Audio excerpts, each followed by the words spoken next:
Hello, welcome back to the Talkoffamepod podcast with your host, Kylie Montini. I've been dying to do this episode for a while, and I'm so happy we got the chance to do this. I'm joined by the lovely award-winning screenwriter, director, and founder of Affinity Insight Pictures. Affinity Insight Pictures is a Michigan-based film production company that draws on narrative storytelling to tell thought-provoking, hard-hitting stories that portray some of the harsh realities of both societal and quotation struggles. Talk of Fame is honored to welcome Paige Irene Bruns. Welcome to the podcast, Paige. Thank you so much for taking the time. I'm so happy you were finally able to do this. Oh my gosh, me too. Thank you so much for having me. Of course. So after graduating from Lincoln College of Art and Design in Sarasota, Florida from a bachelor in film in May of 2020, you founded Affinity Insight Pictures, in which it's a Michigan-based film production company. And does seeing stories on screen kind of inspire you to start this production company, or how did you kind of feel the inspiration to kind of start this? Yeah, absolutely it did. I think it's kind of a combination of things, to be honest. I think seeing things on the screen that inspired me and moved me, mixed with a lack thereof. And then also just circumstances. I graduated film school during the height of the pandemic Mm. when the business was almost entirely shut down. So my plan originally was to go straight to LA and kind of work my way up that way. But with everything going on with the pandemic, I was not ready to move across the country to a city where I had no support system. Yeah. So I ended up going back to West Michigan, which is where I grew up, and spent time with family. And while I was there, I was really reintroduced to the beauty of West Michigan. And through that, I very quickly became passionate about bringing film to the area and kind of showcasing the beauty of it in film. And so started looking into what the possibility of starting my own company would be and decided to just go for it. Ooh, especially during the pandemic and starting through the height. This pandemic is just with everything shut down, it's very hard to do things, especially entertainment wise. And now with the writer's strike going on now, it's hardly things going on in basically movies and TV wise and stuff. So it's very hard to kind Definitely. of get stories and get filming and basically publishing the things, especially right now, the writer's strike and back 3 years ago, the pandemic, it's very similar because a lot of film production shut down due to the writer's strike because no writers are doing anything due to the strike. And Right. that's the reason why we have all these movies and stuff because of the writers. Absolutely. Yeah, the entire industry is shifting right now. So it's going to be, I mean, I would say it's been shifting for a while, but now it's really starting to take off. So it'll be interesting to see where things end up for sure. Oh yeah. And when you started this back in 2020, what were some of the struggles you kind of had to go through when you created the company? Yeah, I think the biggest thing is that we did form in the middle of a pandemic when the industry was completely shut down. So a lot of the early projects that we lined up that were exciting for us, we'd get greenlit and then we'd get close to production, we'd be ready to go, and then we'd get shut down. So we never really got to get to a point of creating those projects, which in the beginning was very tricky when you're trying to build a brand and show this is what we want to do and this is what we do. Mm-hmm. And it was a little bit frustrating, but now looking back on it, it ended up being a blessing in disguise Oh, because it really gave us the opportunity to focus on longer form content that we were really passionate about and just pour everything into that. And that's just been such an incredible process. So looking back, I'm everything happens for a reason. So I feel like that should be everyone's motto in life, especially in yeah, the industry. So everything happens for a reason because of rejection after rejection. That's yeah, everything happens for a reason, even though it can be frustrating. But it's yeah, even though it's frustrating, then sometimes it works out. Like getting a green light on a film when after in the pandemic, you're like, okay, we can film. Then no, we cannot film yeah. anymore. But how is your So production close. so close, right? And how does your production company portray some harsh realities? Yeah. So I always say that I couldn't tell a story without some underlying social issue if my life depended on it. Yeah. I've tried to do like the lighthearted comedy thing, and it's just never worked out for me. Mm-hmm. So I think part of that comes naturally just from my passion of telling stories about the human experience, I guess, and things that we go through and struggle with. And kind of doing it in a way that removes some of the stigma. I think there's a lot of commonly known issues that kind of stand out in society, and there's a lot of stereotypes and stigma around them. Mm-hmm. So kind of telling the stories in a way that shows the reality of that, opposed to playing into that element of it. So I think because I'm so passionate about that, it kind of comes naturally in that respect. Mm-hmm. It's just like when you come natural to that type of thing, it's just like you're so used to doing it to the point where like, what can I do other than this project or this thing? Yeah, for sure. And like, how do you guys kind of make sure the script is telling a story like struggles? Like, do you guys reread the script, or how do you guys kind of like do it on your perspective? Yeah, so being authentic and truthful in our portrayals of topics and characters is one of the most important things to me. So for me, the process is just as much about the front end development and research and getting out there and making connections with and talking to people who either live a similar lifestyle as our character or has had a similar experience, and really trying to immerse myself in that world as deeply as I possibly can. The more I understand that, and I've kind of gone through the motions and seen it firsthand, the better I can then translate it onto the screen and into the script. So I mean, I think I spend just as much time on the front end talking to people and immersing myself in the realities of their world, as I do, if not more, in the script phase. So Mm-hmm. that's the biggest thing when it comes to making sure that we're portraying reality correctly. Yeah, based on plus, like if you know someone that's based off the script, you can like have them see the script and read it. Absolutely. I was just saying that the other day, how we're working on a TV series right now. And I was like, oh, I got to bring these people in and have them read the scene when it's done, just to make sure that it's truthful. Oh, really? I guess like we have the same mind then, maybe. Yeah, absolutely. But like, what do you think the industry is kind of gonna look like when the writer strike is over? Like, do you think it's gonna be the same thing, or is it gonna you think it's gonna be differently? And once it's over, probably hopefully soon. Yeah. It's really hard to predict what's going to happen in the industry right now, mainly because, like I said, everything is shifting. There used to be such a like clear path to how the industry worked, whether that be what kind of content was successful or how to kind of start building a long-term career in the Yeah. industry. That has been completely blown up. There's no such thing anymore. There's no one clear right way. Content is coming from every which way imaginable. Mm-hmm. It's not just Hollywood. So everything is shifting, which makes it next to impossible to predict what the industry is going to look like in a year or 6 months, or I mean, even next week. Yeah. So it's hard to say. I mean, I hope that we make some positive adjustments, but I guess we'll just see what happens with it. Mm-hmm. It's like crazy to think this thing is still going on after a few months. I think the writer's strike started like a couple earlier this year, I believe. But Yeah. it's like it's still crazy now in the summer, basically at the end of June of 2023, we're still kind of dealing with this whole kind of problem of writers and the money they get and the process and everything. Yeah. It's interesting to me that it's gone on so long. I mean, it goes back to content is the key to it all. Without the content, what are you going to produce? Mm-hmm. So And it's like, just what are you really, gonna make also? Like, how is yeah, this gonna get on screen if it's now being produced and written?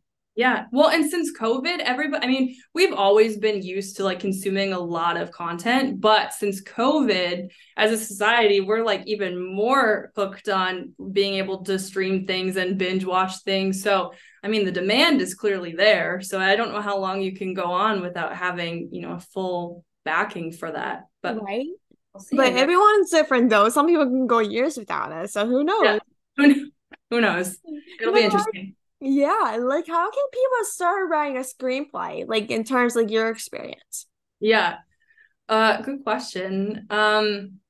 It's easy nowadays. I mean, there's so much software out there and technology that will help. Celtex has a great free version of their app.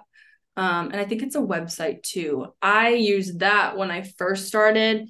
And I actually have a friend using it now as she's diving into writing. So the cool thing about Celtex too is that they kind of lay out the format for you. So if you're not super familiar with screenplay format, you'll quickly kind of adapt in that format because of their application. So really all you need is an idea, honestly. Like, does it cost money to do it, or is it kind of like the free type of thing? Celtex has a free version, and I think the only difference with that is you can only like download into a PDF like 3 different projects. But you can write as much as you want. Ooh, interesting. And like, how much like will the screenplay change like when it's in process of filming or pre-production? Well, pre-production it changes quite often just because of a bunch of different things. Usually you're still working on finalizing the story. And then location, when you start looking at location things, that always changes things here and there a little bit. And then in terms of like actual production, in my experience, it doesn't change too much. For me, the biggest difference comes with dialogue. Oh, I liked, yes. I like to give my actors room to improv and kind of if there's a line that doesn't feel natural to them or if they come up with something better that's like much more clever than I came up with or wittier, I'm like go for it as long as it's staying true to like the overall goal of the story and true to who the character is. um so for me that's where the change comes the most. I do know though that some productions will do major rewrites like overnight. oh yeah. I luckily have never had to do that, but I do know that it happens. So, and then of course, location stuff. Sometimes you can have a location problem or weather where you're kind of forced to do some rewrites, but they're usually relatively minor. Yeah, like it's just like I feel like that like every time there's more like big writings happen more than we know. Yep. Especially in movies and stuff, like big movies and stuff, like like with big actors, like there's tons and tons of major writings and like every like screenplay or movies or shows always has like a major or minor thing to fix in at least an episode or movie. It always has Yeah, like maybe like a line change or kind of like cut something out or something. Like there's always something to change that perspective. Like there's more kind of things that go into it besides the writing and the process into that. absolutely. Yeah, and when the actors get involved, they have their creative inputs and ideas, and they're smart. They have been, I mean, they're invested in what they're doing. They come at it from a totally different angle than the rest of us. So it's always fun to get their creative insights as well. Oh yeah. And like recently you wrote and directed a short film or a short drama film called Anchor, which can be viewed on YouTube. Like tell us more about that. Yeah, so Anchor is a short film about a really bright and independent college student who experienced a traumatic sexual assault at a party. And then simultaneously, we kind of get to explore how that event impacted her relationships with those closest to her, including her best friend, who happens to be very close to the guy who came onto her. Oh, that's so interesting. Is that like based off a true story, or is that kind of like a creative type of thing? Like that's not It was make believe. creative for sure. Ooh, I have to check it out now. I'm like invested right now. Like how long is the short film? Is it an hour or That one is 8.5 minutes. oh, So an it's, 8 it's pretty quick. It's packed. Okay, I'm checking that out once I get on this interview. But like, what was it kind of like to write and direct Anchor? Was it like a big process, or like how long kind of was the kind of the process to like write and direct? Yeah, that's my favorite thing to do is get to write it, create it, develop it, and then work with your team and your actors to bring it to life. So That was the first big project that I did where I did kind of wear both hats. And it was a roller coaster. It was such a learning opportunity for me, honestly. And I'm someone who will tell you every single time you set foot onto a set or you start developing a project, it's an opportunity to learn and grow as a storyteller. But what Anchor really did outside of that for me was it really gave me an opportunity to hone in on and solidify who I was as a storyteller and what kinds of things were important for me to tell, and my style. So Anchor is always going to be really important to me, and it's going to be something that I always hold close to my heart because it's definitely been something that has shaped who I am today as a storyteller. Like, do you prefer doing writing or do you prefer being a director? Well, that's an impossible question. Mhm. I love it both, or them both, for so many different reasons. I love on the writing side, it exposes me to so many things that I would not be exposed to in my day-to-day life had I not been writing and researching and developing. And directing, I just love working with my team and my actors to bring things to life. So it's an impossible question. I love them both. Yeah, it's so hard. It's like choosing your favorite child for some reason. Like, it Exactly. really is. But like, you have been recognized by film festivals worldwide and earning nominations and wins in some categories, including the Young Filmmaker Award, Best Student Director, Best Narrative Short, and Best Woman Short, and Best Short. And like, how does winning these awards kind of build your self-esteem as a writer and director? Yeah, I think it definitely has a part in giving some confidence moving forward for sure. But if I'm being honest, the thing that is most gratifying for me is when a project comes out and I get to circle back to the people that took the time to share their stories with me, and their experiences when I was in that development phase. Um, and hear their opinions and their thoughts and see their reactions to what we did. Just being able to make them proud and make them feel seen is really the key factor in what keeps me going. Like it's the same for me as well. Because like when I win a category, when I get opportunities to do what I do, it's just like at least people are paying attention to what you're doing, and like it's like your hard work that you put in each day is being well worth each time you win an award and get an opportunity.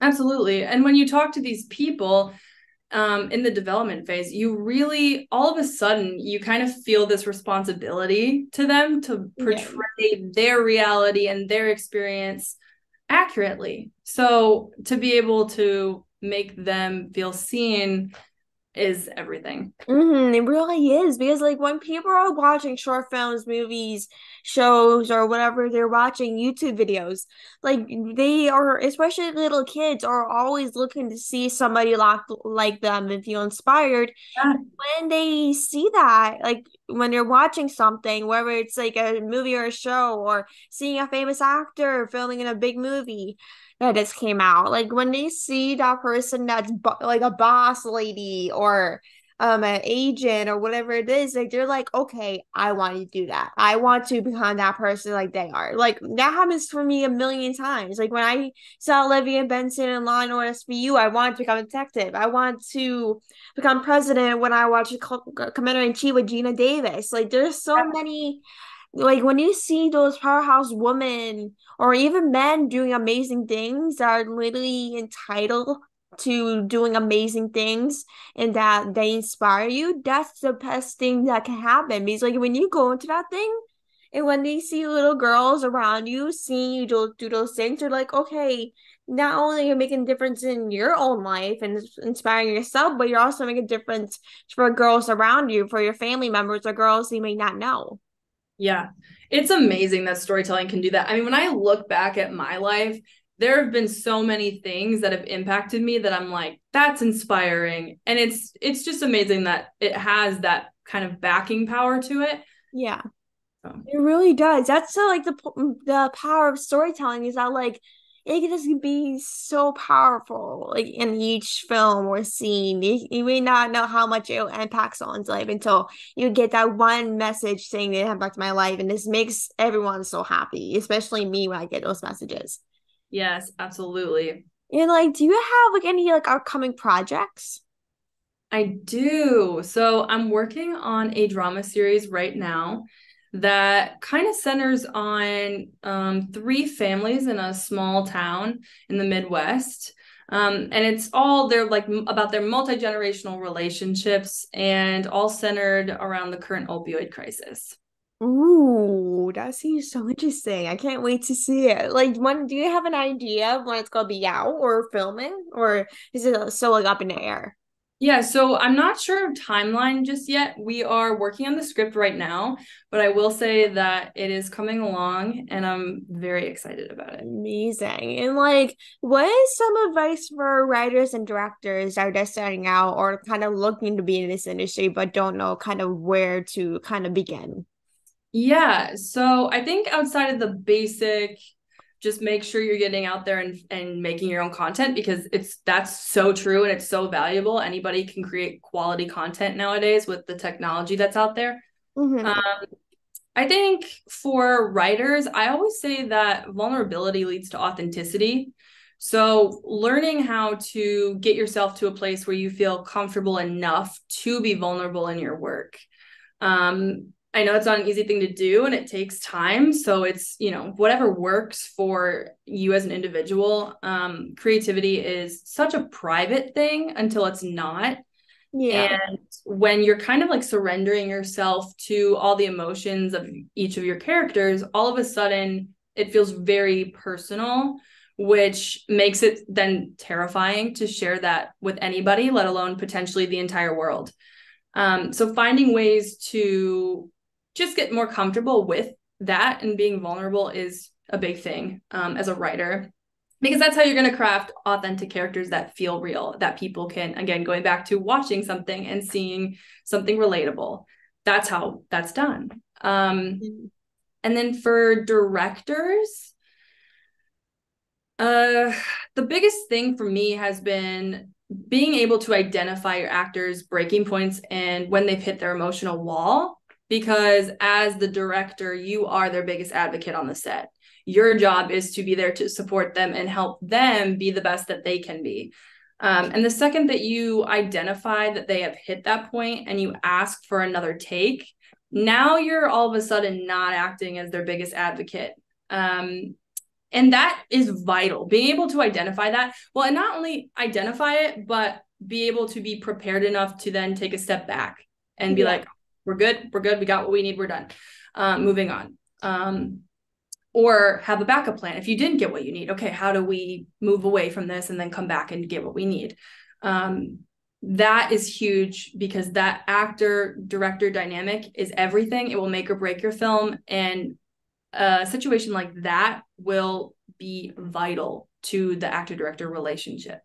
Yeah, it really is because like when you have that art actor and like director relationship, like with having that relationship is basically as important as the film itself. Like having a good relationship with the actor, like it's like kind of like a big thing because of course you want to have actors they bond with, but you don't want to have a bad relationship when you're done with this film and not talk to him again. Because like of course you're going to have work with them for a few weeks or months depending on the film, but of course like you do not kind of want to deal with that with the people you work with alone. Yeah. Well, yeah. And two, I think when you're doing any kind of content, but especially when you're talking about deep emotional dramas, you're asking a lot of these people. Yeah. And I think it's easy sometimes for directors to forget that. I think we're all conscious of it, but I think sometimes it's easy to forget that in the moment, being wrapped up with production things. So just making sure that that's always in the front of your mind and you're always concerned and focused on the actors is a big thing as a director. It really is. And like I just want to thank you so much for coming on, Paige.